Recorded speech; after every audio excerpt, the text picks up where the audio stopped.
Hi, my name is Will Head, and this is my roommate, Evans Ngoge from Kenya. What's up? We were just talking about something very important. Uh, it's, it's, we're talking about, we're actually solving a very big problem in America right now in this very small apartment of ours. So what we've been talking about is the problem of how American consumerism, the invisible hand, the idea of the invisible hand, and super capitalism has leaked into our very souls. How we go about life, how we look at people, how we look at souls, how we look at God's children.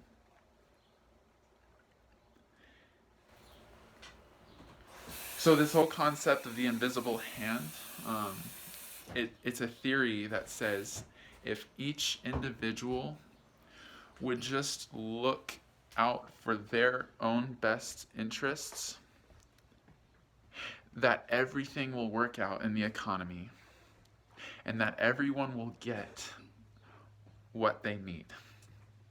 So if I look out for what I need first and foremost, and when you look out for what you need first and foremost, things are going to work out between us. Just dandy. In a way, it's kind of right. I want to give an illustration from a storybook that we read when I was in third grade. They were teaching us this at a very young age. So there was this picture book, and it was about a coyote and an armadillo in Mexico, and they both lived on opposite sides of a road, of a dirt road. One of them somehow, over a long period of time, gained a lot of tortilla chips. In fact, this was the surplus that he got in life. He stored up so much tortilla chips that he actually had maybe a little bit more than what he needed.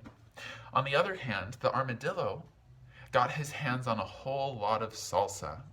He had so much salsa that eating it started to become something that was kind of gross, and so he had more salsa than he needed. Well, what could they do? Eventually, one day, they finally met each other. And it gets better than that. It gets better than just the fact that they made probably the first friend in their life. Because after making the friend, the means to the end, the means was making friends, and the end was that they could trade. Now the coyote can give some of his tortilla chips to the armadillo, and the armadillo can give some of his salsa to the coyote. And now both are happy because they both have a better meal because of their interaction with each other. That is the ideal of American consumerism and capitalism, and that is how the invisible hand works. So when I am working at a job, this applies. This is how this applies to my life. When I'm working at my engineering internship, I'm gonna look out for me first, and everybody else will benefit most because of that. I'm going to listen to what my boss tells me because I want to keep my job, because I want to make money, and because I know that's what's best for me. And if I decide that there's somewhere else that I want to go, maybe I don't like that job and I find a better opportunity, I'm going to do what's best for me and no one else, because that's the way the world will best be benefited. That's how this thinking works. You look out for yourself and you do what's best for you, and everybody will be happy. Well, this is leaked into almost everything, into the way that we view almost everything in life. And something that I'm realizing is that it has leaked into the way I view my relationships with people, with God, with God's children.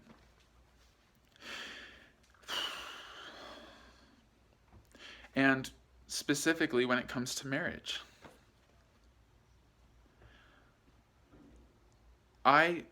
Because that consumerism mind has seeped into the way I view things, the way I see marriage is that I need to look out for I need to look for the person that will benefit me most.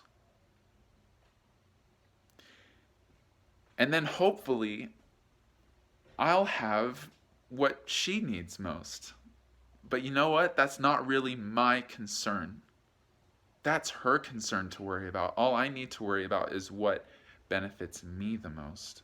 And if she worries about what benefits her the most, then maybe I'll be the right pick for her.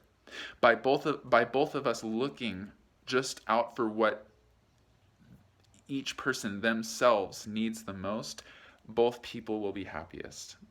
And that's how it's leaked into our relationships with people.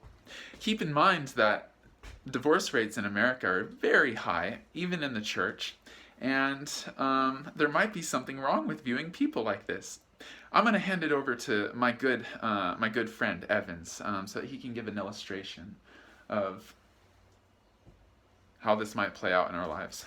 So, I want to show us how that consumerism mindset that has leaked into our social life, how it has affected how we relate to our spouses, how we relate to our own children, and how our marriages are in the crossroads if they are not in separate worlds because of the consumerism mindset.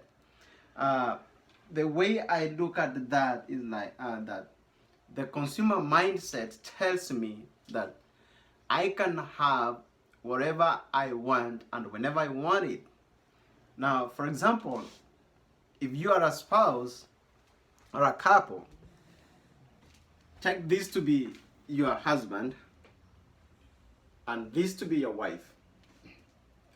Now, your wife tells you, honey, I'm so lonely, I want you to feel me. And now, your husband takes his half and gives you. And now you're full. You'll give all sorts of accolades to your husband. You'll be like, you are the best man I've ever seen on earth. You love me, thank you so much. And on this far end, remember your husband is empty. And your husband will be like, babe, I'm so empty. I need something to fill my heart. And your husband is like, can you fill me? Because you don't want to give the whole of yourself, you give your husband what he gave you. And your husband keeps on complaining, honey, I need more than that. I don't feel like you have fulfilled my emptiness. You sacrifice, you give the whole of yourself, and you remain empty. And after a short while, you are like, honey, I am so empty. I need you to fill me up. And your husband is like, babe, you just gave me that a few seconds ago. And now you want it back. And the wife is like, babe, you don't love me? If you love me, you should take care of me. And the husband will be like, okay, take your half. I take my half. We part ways. And that is how our marriages have been brought to an end. So it's because of that consumerism mindset that has leaked into our marriages. Now you see the other partner as half of you, and when they come into your relationship or into your life, you see them as your better half that has come to fulfill you or to fill you, which should not be the case. You should see the other person as the whole self, and you are the whole self. Now the whole selves, when they meet together, no one would be feeling half empty.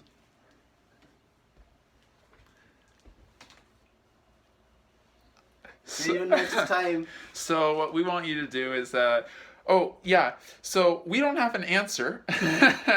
You kind of neither of us have been married. Evans is betrothed. He's getting married this summer, and he's in for a long journey of learning.